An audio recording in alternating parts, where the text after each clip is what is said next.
मेरे सभी प्यारे साथियों को मेरा प्यार भरा नमस्कार। और आज की वीडियो में हम लोग डिस्कस करेंगे ऑब्जेक्टिव क्वेश्चंस को। ये सभी ऑब्जेक्टिव क्वेश्चन हमारे टेंशन और उनके जितने भी इम्पोर्टेंट वर्क हैं उन पर आधारित होंगे, जो कि हमारे पीजीटी के एग्जाम के लिए बहुत ज़्यादा इम्पोर्टेंट हैं। तो चलो हम लोग शुरुआत कर लेते हैं कि the lady of Shalott and Ulysses. The lady of Shalott and Ulysses are the form the pen of.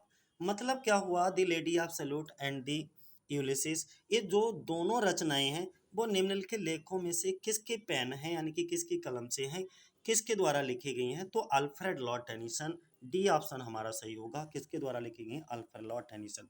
मैं थोड़ा सा एक्स्ट्रा जानकारी दे देता हूँ।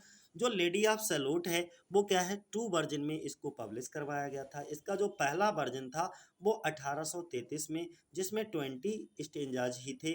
और इसका जो सेकेंड वर्जन आया था, यानी कि दूसरा वर्जन जो आया था वो 1842 में आया था, 1842 में। और जिसमें 19 स्टेंजाज को क्या किया गया था, इंक्लूड किया गया था। लेडी ऑफ सैल्यूट जो है वो विक्टोरियन बैलड है, ये भी ध्यान बनाए रखना। क्या है? Victorian ballad. लेकिन इसी के साथ में एक पोइम और है, यूलिसिस, जो कि बहुत इंपॉर्टेंट है इनकी। यूलिसिस को ब्लैंक वर्स में लिखा गया है। और यूलिसिस है क्या? एक ड्रामेटिक मोनोलॉग है। ठीक है, इसको लिखा गया था वो 1833 में, लेकिन इसको पब्लिश कराया गया था 1842 में। तो पब्लिशिंग डेट जरूर ध्यान बनाए रखना, 1842। ठीक है, अब हम अल्फ्रेड लॉर्ड टेनिसन की बात कर लेते हैं। तो अल्फ्रेड लॉर्ड टेनिसन का जो जन्म हुआ था वो कब? 1809 में हुआ था। और इनकी मृत्यु की अगर हम बात करते हैं तो इनकी मृत्यु कब हुई थी? 1892 में हुई थी, यानी कि 1892 में। ध्यान बनाए रखना इतना। इनके जो पिता का नाम था वो जॉर्ज क्लेटन था। ठीक है, और मदर कौन थी? एलिजाबेथ थी। तो ये थोड़ी सी बेसिक जानकारी हमने आपको किसके? अल्फ्रेड लॉर्ड टेनिसन के बारे में दी। दूसरा क्वेश्चन अगर हम देखते हैं तो इसका दूसरा क्वेश्चन कौन सा है? दूसरा क्वेश्चन है आर्थर हेलम वाज टेनिसन्स फ्रेंड। ये तो सभी लोग जानते हैं कि जो आर्थर हेनरी हेलम थे, यानी कि AHH, वो कौन थे? टेनिसन के दोस्त थे। और उनकी मृत्यु कहाँ हो गई थी? वियना में हो गई थी। Gave birth to a monumental work entitled. और इनकी मृत्यु से दुखी होकर के अल्फ्रेड लॉर्ड टेनिसन ने एक वर्क की रचना की। और वो जो मोनोमेंटल वर्क था उसका शीर्षक क्या था, उसका इंटाइटल क्या था? तो इन मेमोरियम। क्या था? इन मेमोरियम, जो कि 1850 में पब्लिश हुई थी।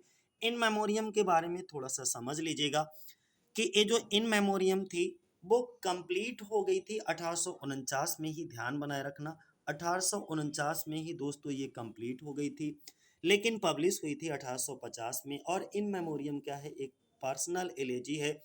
और ये जो पर्सनल एलेजी है वो किसकी मृत्यु से दुखी होकर के इन्होंने लिखी थी? तो आर्थर हेनरी हेलम, जिनको हम AHH करके भी जानते हैं, इनकी मृत्यु से दुखी होकर के इन्होंने इस पर्सनल एलेजी को लिखा था। इसका राइम स्कीम ABBA है। और इसको आइम्बिक टेट्रामीटर में लिखा है। एक चीज और मैं इंपॉर्टेंट चीज बता दूं इन मेमोरियम के बारे में।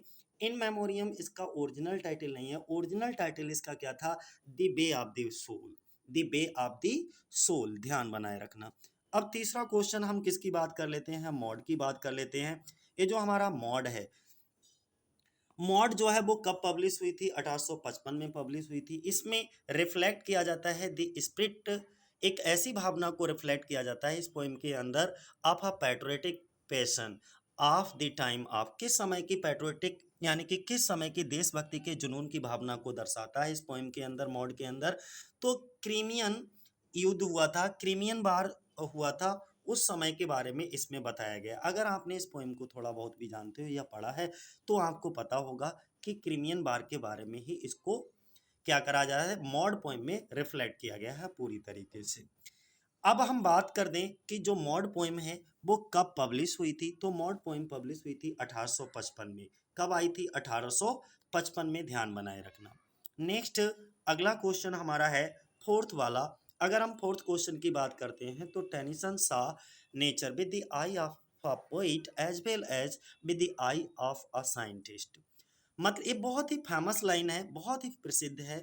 ठीक है, अल्फ्रेड लॉर्ड टेनिसन की। उन्होंने कहा था, अल्फ्रेड लॉर्ड टेनिसन ने, कि टेनिसन ने प्रकृति को कवि की नज़रों से और किसकी? वैज्ञानिक की नज़रों से इन्होंने देखा। मतलब ये हुआ कि जो टेनिसन थे वो प्रकृति को कवि की नज़र से, साथ ही साथ में एक वैज्ञानिक की नज़रों से देखते थे। ठीक ठीक है। तो कौन सा ऑप्शन हमारा सही होगा? एज अ साइंटिस्ट, यानी कि बी ऑप्शन हमारा सही होगा। पांचवा क्वींस क्या है?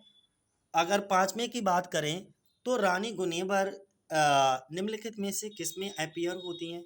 तो जो क्वीन गुनेवर होती हैं, ठीक है, वो किसमें अपीयर होती हैं? पासिंग ऑफ द अर्थर में। किसमें अपीयर होती हैं? पासिंग ऑफ द अर्थर। ये जो पासिंग ऑफ द अर्थर है, ये कब लिखी गई थी? 1835 में लिखी गई थी।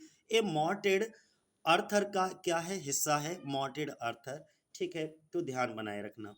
अगला बात करते हैं कि लॉन्सलॉट अपीयर्स इन, अगर हम लेक लॉन्सलॉट लैंसलॉट की बात करते हैं तो ये किसमें आपको देखने को मिलेगा? ये किसमें देखने को मिलता है? तो ये जो देखने को मिलता है, एक पोइम होती है इनकी, जो कि 1859 से 1885 के बीच में पब्लिश होती है। और ये जो टेनिसन की पोइम होती है ना, वो 12 पोइम की एक सीरीज मानी जाती है, और जिस पोइम का नाम था आइडियल्स ऑफ द किंग। ठीक है, क्या नाम था भैया? Ideals of the king. तो कौन सा सी ऑप्शन हमारा सही हो जाएगा? जो लॉस लॉन्ट नाम है, ये कहाँ अपीयर होता है? ये कैरेक्टर आपको देखने को मिलेगा आइडियल्स ऑफ द किंग में। ठीक है, ध्यान बनाए रखिएगा इस चीज को भी। चलो नेक्स्ट अगर हम बात करें, मैंने क्या बताया? Ideals of the point, ideals of the king जो आ, है पोइम है, ये 12 पोइम्स का एक सीरीज है। टेनिसन की 12 पोइम्स की एक सीरीज है, और इस सीरीज को 1859 से लेकर के 1855, सॉरी 1885 के बीच में इसको पब्लिश कराया गया था। हम लिख देते हैं 1859 से लेकर के 1885, 1885 के बीच में इसको पब्लिश कराया गया था। ठीक है, सातवां क्वेश्चन अगर हम बात कर लेते हैं तो सातवां क्वेश्चन क्या है? फॉर मैन में कम एंड मैन में go but I go on for ever. तो ये क्या है? क्योंकि लोग आ सकते हैं और लोग जा सकते हैं, लेकिन मैं हमेशा के लिए चलता हूँ। ये पंक्तियां निम्नलिखित में से किससे ली गई हैं? चार ऑप्शंस आपके सामने दिए हैं, चारों में से कोई एक ऑप्शन आपका सही है, जिसे आपको टिक करना है। तो कौन सा? दी ब्रूक से ली गई है। कहाँ से ली गई है? सी ऑप्शन टिक कर लीजिएगा, दी ब्रूक। अब अगला अगर हम बात कर लेते हैं, आठवां क्वेश्चन हमारा कौन सा है? टेनिसन बिलोंग टू, टेनिसन किससे बिलोंग करते हैं? तो टेनिसन सब जानते हैं किससे बिलोंग करते हैं, विक्टोरियन एज से बिलोंग करते हैं। विक्टोरियन एज कब से कब तक चला था? 1837 से लेकर के 1901 तक चला था। और अगर हम एलिजाबेथन एज की बात करें तो एलिजाबेथन एज कब से कब तक चला था?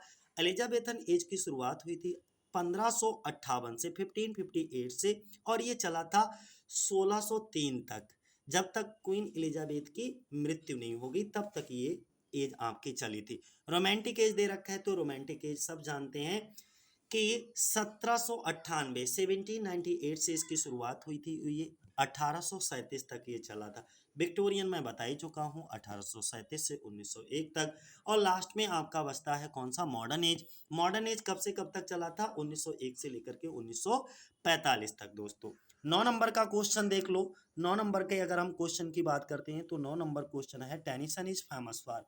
जो अल्फ्रेड लॉर्ड टेनिसन है, वो किस लिए फेमस है? तो विक्टोरियन कंप्रोमाइज के लिए फेमस है। किसके लिए? Victorian compromise. ए ऑप्शन आपका सही होगा।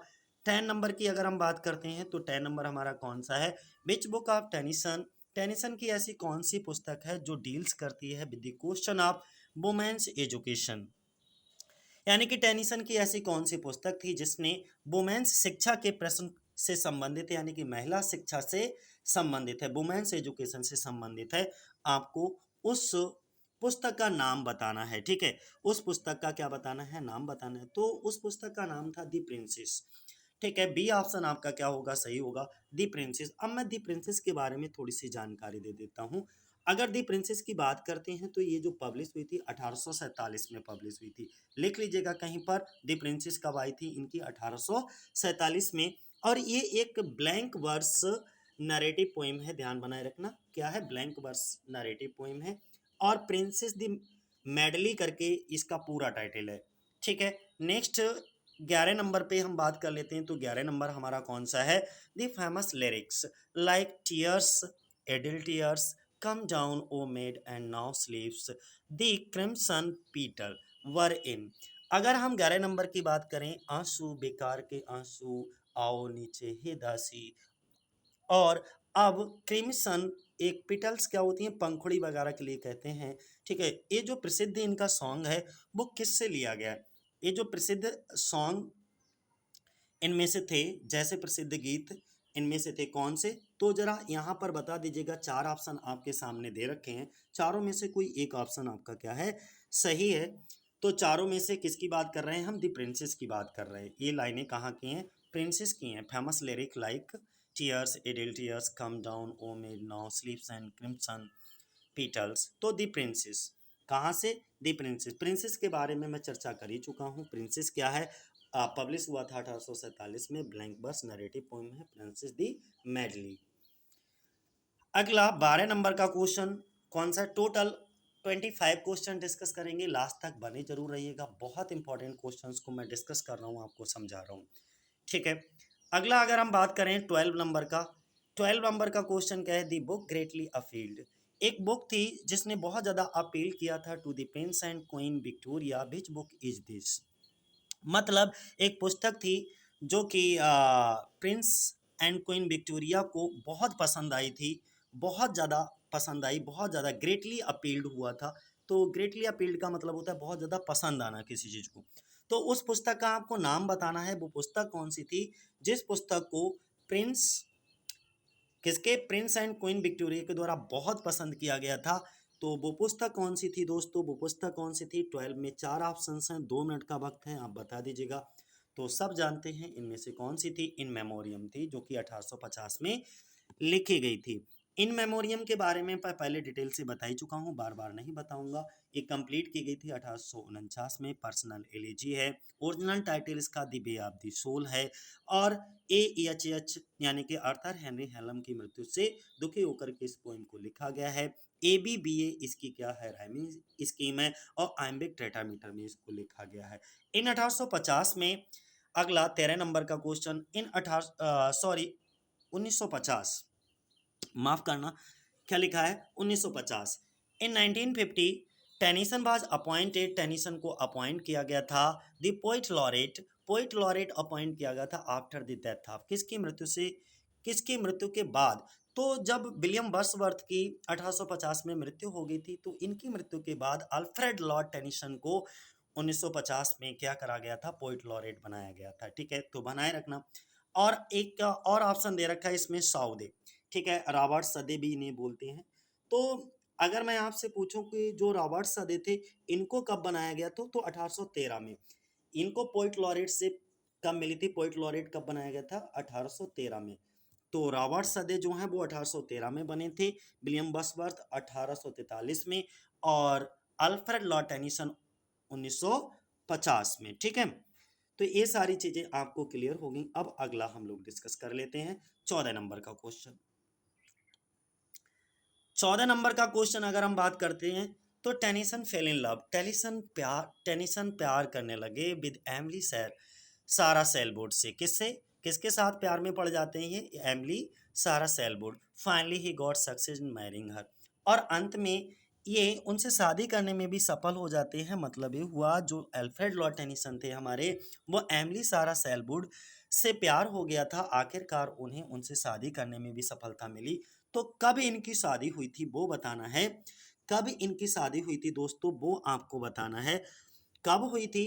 तो 1850 में। ये वही साल है जिस साल इनका बहुत ही इंपॉर्टेंट वर्क पब्लिश हुआ था, इन मेमोरियम। ठीक है, उसी साल इनकी एमिली सारा सेलबोर्ड से शादी हुई। मॉड, जो कि 1800, अगला क्वेश्चन क्या है? मॉड इज, मॉड क्या है? तो मॉड क्या है? ये एक मोनोड्रामा है, ध्यान बनाए रखना। ये क्या है? एक मोनोड्रामा है। 1855 में इसको पब्लिश कराया गया था। और ये जो पोइम है ना, वो 3 पार्ट्स में डिवाइड है। ठीक है, कितने? 3 पार्ट्स में। 16 नंबर का क्वेश्चन देख लीजिएगा। 16 नंबर के क्वेश्चन की बात करते हैं, तो द डिग्री ऑफ DCL। अब आपको समझ नहीं आएगा ये DCL क्या होता है। एक्चुअली DCL की फुल फॉर्म होती है डिग्री ऑफ कंबाइंड लेवरेज। क्या अब इसकी फुल फॉर्म होती है? फिर रिपीट कर देता हूँ, डिग्री ऑफ कंबाइंड लेवरेज। ये जो डिग्री ऑफ कंबाइंड लेवरेज थी, इनको टेनिसन को दी गई थी। तो किसके द्वारा दी गई थी? कौन सी यूनिवर्सिटी के द्वारा दी गई थी? तो ऑक्सफोर्ड यूनिवर्सिटी के द्वारा इनको दी गई थी। मतलब सी ऑप्शन हमारा क्या होगा? सही होगा, दी ऑक्सफोर्ड यूनिवर्सिटी। किसके द्वारा? ऑक्सफोर्ड यूनिवर्सिटी, यानी कि टेनिसन को DCL की डिग्री प्रदान की गई, तो किसके द्वारा प्रदान की गई थी? ऑक्सफोर्ड यूनिवर्सिटी के द्वारा। नेक्स्ट अगर हम बात करते हैं 17 नंबर का क्वेश्चन, टेनिसन ने स्पेंड किए हिज लास्ट डेज, अपने अंतिम समय इन्होंने अपने अंतिम दिन व्यतीत किए थे, कहाँ व्यतीत किए थे? ये आपको आंसर करना है कि इन्होंने अपने अंतिम दिन कहाँ बिताए थे। तो चार ऑप्शंस हैं आपके सामने और चारों में से एक ऑप्शन आपका सही है, तो कौन सा? ठीक है, एल्डवर्थ इन सर्रे में, कहाँ? एल्डवर्थ इन सर्रे या सर्रे इन जो एल्डवर्थ था, एल्डवर्थ के सर्रे में इन्होंने अपने अंतिम दिन व्यतीत किए थे। अगला 18 नंबर का क्वेश्चन देख लीजिएगा। अगर हम 18 नंबर के क्वेश्चन की बात करते हैं तो the last poem that came out of Spain bar, इनकी लास्ट पोइम कौन सी थी? अल्फ्रेड लॉर्ड टेनिसन की लास्ट पोइम कौन सी थी? तो इसमें कौन सी? क्रॉसिंग दी बार थी। डी ऑप्शन आपका क्या होगा? सही होगा, यानी कि क्रॉसिंग दी बार। अगर हम क्रॉसिंग दी बार की बात करते हैं तो इसको लिखा गया था 1889 में। कब लिखा गया था? 1889। यहाँ पर लिख दिया है हमने 1889 में। ये मात्र 16 लाइनों की पोइम है जो कि एक इलेजी है, ध्यान बनाए रखना, एक शोक गीत है और इसमें मात्र 16 लाइनें हैं। 19 नंबर का क्वेश्चन देख लीजिएगा। अगर हम 19 नंबर के क्वेश्चन की बात करते हैं तो 19 नंबर हमारा कौन सा? Who wrote a verse play, किसने इस वर्स प्ले को लिखा? और उस वर्स प्ले का नाम है the devil and the lady. एक कॉमेडी है, एक the devil and the lady क्या है? एक कॉमेडी है जो कि 3 एक्ट में लिखी गई है। किसके द्वारा लिखी गई? तो अल्फ्रेड लॉर्ड टेनिसन के द्वारा लिखी गई थी। किसके द्वारा लिखी गई? Alfred Lord Tennyson. Alfred Lord Tennyson का जन्म कब हुआ था? 1809 में। मृत्यु कब हो गई? 1892 में होगी। 20 नंबर का क्वेश्चन देखो, Timbuktu. Timbuktu is the enlarged form of the poem, कौन सी पोएम का enlarged फॉर्म है टिम्बकटू? टिम्बक टिम्बकटू कविता enlarged फॉर्म का मतलब होता है विस्तृत रूप, तो किसका है? आर्मगेडन का है, आर्मगेडन। आर्मगेडन, सी ऑप्शन आपका सही होगा, आर्मगेडन। आर्मगेडन का ये enlarged फॉर्म है टिम्बकटू। 21 नंबर की बात करते हैं तो the subject matter of the poem Timbuktu is, जो टिम्बकटू था यानी कि टिम्बकटू कविता की जो विषय वस्तु है, सब्जेक्ट मैटर है, वो क्या है? तो आपको इसमें सब्जेक्ट मैटर यानी कि विषय वस्तु को बताना है। तो इसका कौन सा ऑप्शन आपका सही होगा? कौन सा ऑप्शन सही होगा? The birth of Aggie Lagging in 1826, the birth of Aggie Lagging, Aggie Lagging का तो जिक्र होता है वहाँ पे। The murder of Aggie Lagging, हाँ जी, the murder of Aggie Lagging, ठीक है। इसमें किसकी बात होती है? The murder of Aggie Lagging in 1826, यानी कि कौन सा ऑप्शन सही होगा? सी ऑप्शन आपका सही होगा। कौन सा ऑप्शन सही होगा? C, the murder of Aggie Lagging in 1826, ठीक है। तो इन्हीं की विषय वस्तु पर आधारित यही सब्जेक्ट मैटर है टिम्बकटू का। अगला क्वेश्चन देखो हमारा 22 नंबर का, अगर हम बात करते हैं, बड़ा प्यारा सा है, दी पोइम्स लाइक। और कौन कौन सी पोइम्स हैं देखो इसमें, अगर हम बात करते हैं तो supposed confessions of a second rate sensitive mind, the Kraken, Mariana, Isabel, recollection of Arabian nights, ode to memory, the poet, sea fairies, the dying swan, love and death, the ballad of Oriana, ठीक है, the merman and the mermaid जैसी कविताएं कौन से collection में ये शामिल थी? फिर मैं रिपीट कर देता हूँ कौन कौन सी। Second rate sensitive mind, the Kraken, Mariana, Isabel, recollection of Arabian nights, ode to memory, the poet, the sea fairies, dying swan, love and death, the ballad of Oriana और the merman and the mermaid are included in, किस में include की गई थी? तो किस में include की गई थी आपको बताना है। तो पोइम्स चीफली लैरिकल जो आया था इनका 1900, द पोइम्स चीफली लैरिकल ये कब आया था? 1930 में आया था शायद, नहीं 1930 नहीं, माफ करना दोस्तों, 1830 में। पोइम्स चीफली लैरिकल, करेक्ट कर लीजिएगा, पोइम्स चीफली लैरिकल कब आया था? 1830 में। कब आया था दोस्तों? 1830 में। तो उसी में इन सभी पोइम्स को क्या किया गया था? इंक्लूड किया गया था।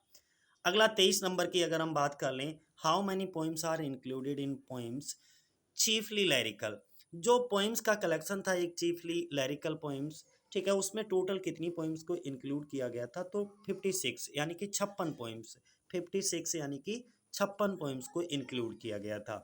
अगला 24 नंबर का क्वेश्चन है, यानी कि the poem like the lady of salute, Mariana in the south, the miller's daughter, Fatima, okay, Oenone, the palace of art, the May queen, the lotus eaters, a dream of fair women are included. एक इसमें include हुआ था poems में, ठीक है, poems इसी का part था। अगला नेक्स्ट अगर हम बात करते हैं विच पोइम, कौन सी पोइम प्लीज करती है for the intellectual equality of man and women. 25 number का जो कि आज की जो है पीडीएफ का सबसे लास्ट क्वेश्चन है आज की वीडियो का, कि कौन सी कविता जो है पुरुषों और महिलाओं की बौद्धिक समानता की वकालत करती है।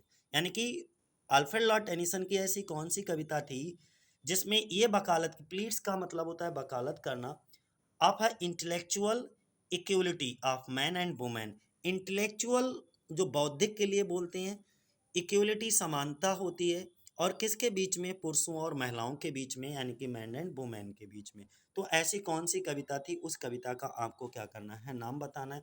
तो वो कविता आप पहले भी बता चुके हैं, द प्रिंसेस थी, जो कि ब्लैंक वर्स नरेटिव पोइम थी और पब्लिश हुई थी 1847 में दोस्तों, 1847 में, ठीक है। गलती से 1947 नहीं करना है, 1947 में हमारा देश आज़ाद हुआ था, जो कि ये सन हमारे दिमाग में हमेशा बनी रहती है। क्या है, दी प्रिंसेस कब आया था, 1847 में, जिसमें ये जो कविता थी, इसी कविता में पुरुषों और महिलाओं की बौद्धिक समानता की वकालत की गई थी दोस्तों। तो आज के लिए इतना ही। अभी बहुत सारे क्वेश्चंस हैं, देखो बहुत लंबे लिस्ट है, लेकिन इसके पार्ट सेकंड में हम लोग डिस्कस करेंगे। तो आज के लिए इतना ही। जय हिंद, जय भारत मेरे साथी।